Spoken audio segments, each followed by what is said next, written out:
so there's some really sort of like key dates there. So you can still get a vote that way for the leadership election. Thank you very much, Sarah. That's a really good plan. Thank you for that. So get that, sort that out through your union. Go on the website, sort that out right away, because you only have a few days to do that. Okay, just on Alan's point, the whole point about the cutbacks is part of the existential threat to trade unions that the Trade Union Act was part of as well. And what they're trying to do is, don't underestimate these Tories. Just do not underestimate them. They're basically trying to wipe trade unions off the face of the earth. That's what the Trade Union Act was all about, and that's what all these insidious cuts are all about.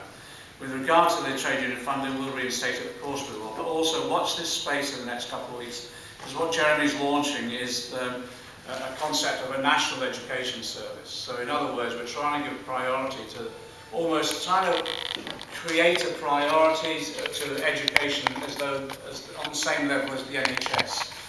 People value the NHS, and the NHS is symbolic and almost iconic, even amongst large numbers of Tories. What the Tories have been able to do over a period of time has undermined the concept of education.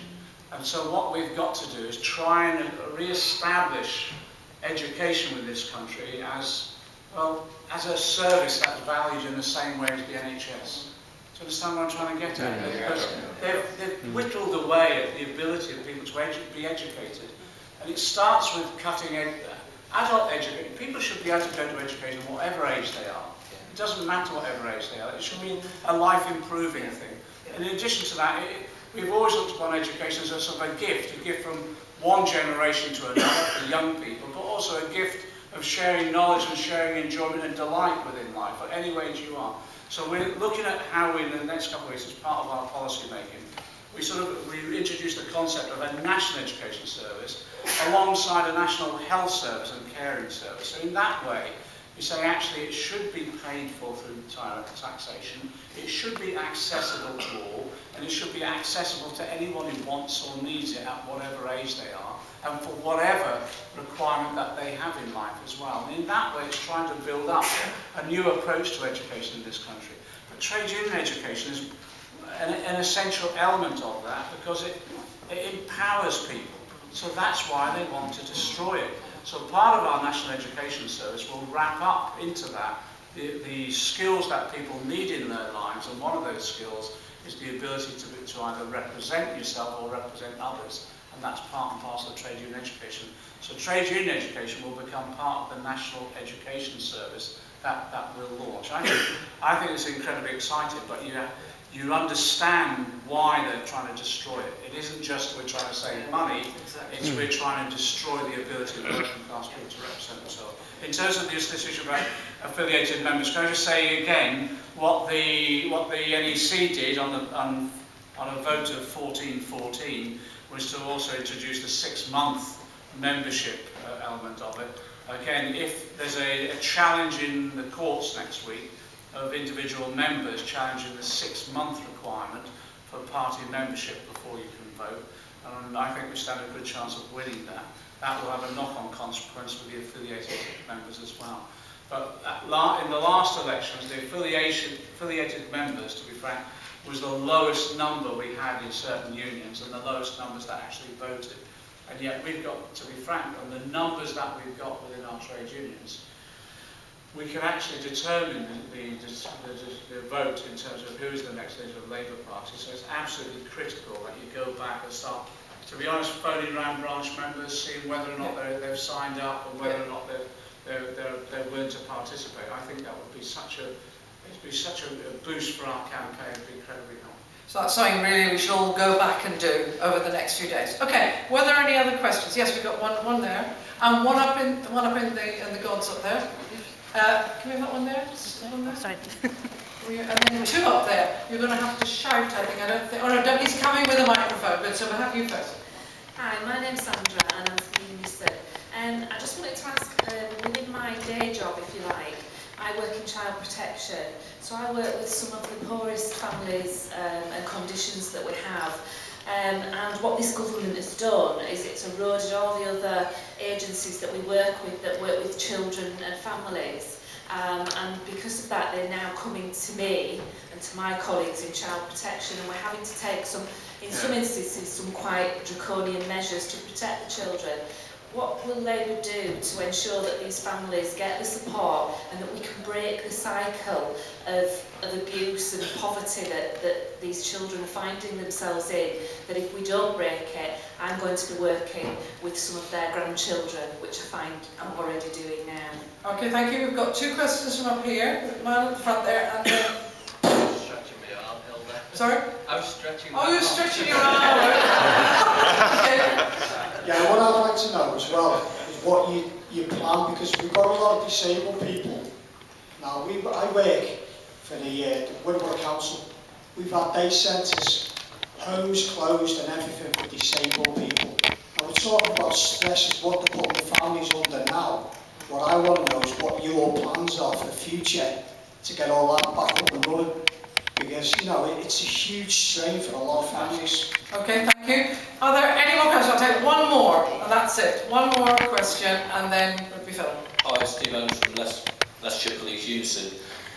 The police, I'll be cheeky and jump on board for the fire service and ambulance service. There's been massive cuts, massive changes in the emergency service. What is the Labour Party planning to do to resolve the issues that are coming out from there? Thank you. I will take just one more from Mr. Khan here at the front, but that is absolutely it, and then we will take the answers to that. Quick question. Quick question to Mr. McDonnell.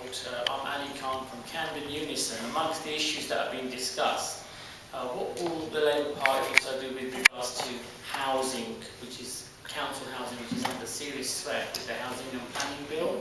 Oh, okay. We really want to concentrate on health and safety, but John can deal with that at the end. But can you deal with those questions? Okay, just quickly, let me just say on the housing front that what we're going to do is we're going to start building council houses. Yes.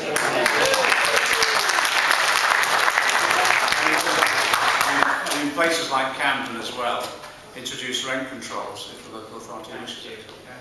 Simple as that. Let me just go through the issues with the grant, because it's all, most of this is to do with the local government grant settlement and the funding that for public services themselves. At the moment, in terms of care services overall, care is on the edge of extreme crisis in this country. What Osborne did to local authorities is offer them a 2p increase in the rates. The assessment of that was that it didn't even go to half towards what the amount that's needed to actually invest in care. And what you'll find, I think, in the coming months is a number of private providers withdrawing altogether and local authorities floundering then to try and provide alternative places. And that's care right the way across the sector, both in terms of young people, people with disabilities, and also care of the elderly. I think that's one of the reasons as well, that most of you will know, that when this appalling phrase bed blocking in the NHS is taking place, it is as a result of the inability of actually to move people out of hospitals and into care, because the care is no longer being provided. It's the same with child protection, and it's the same with regard to fire and police. This is about underfunding of public services as a result of austerity measures. What we are now is an anti-austerity party. We don't believe austerity is an economic necessity, it was a political choice. If you're cutting taxes to the rich if you're cutting taxes and giving tax giveaways to the rich and corporations in the last 7 years, and it's been paid for as a result of cuts in public services. It's as simple as that.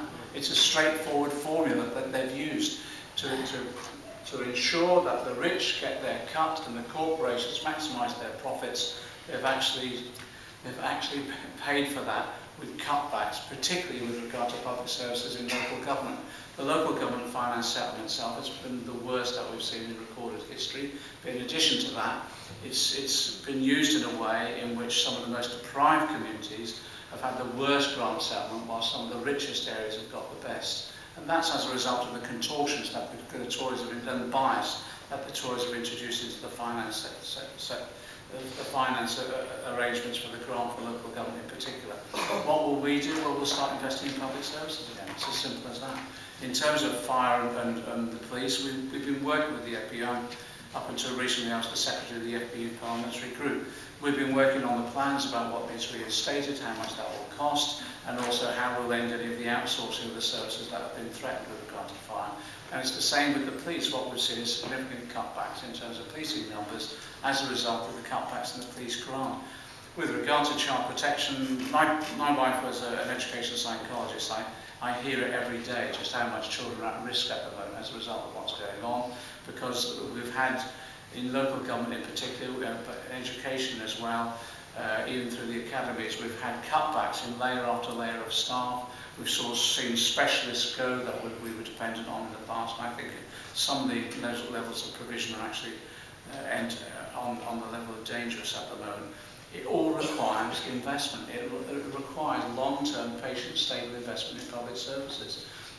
It is completely doable. You just need a government that's willing to do it.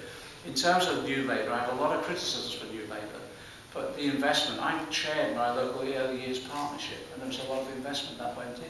I chaired the organisation that put together our Sure Start centres in my constituency, and that was about investing in young people and families. So you broke the cycle of deprivation, but also you gave them the best opportunity in life possible by that investment at the early stage, both in them and their families.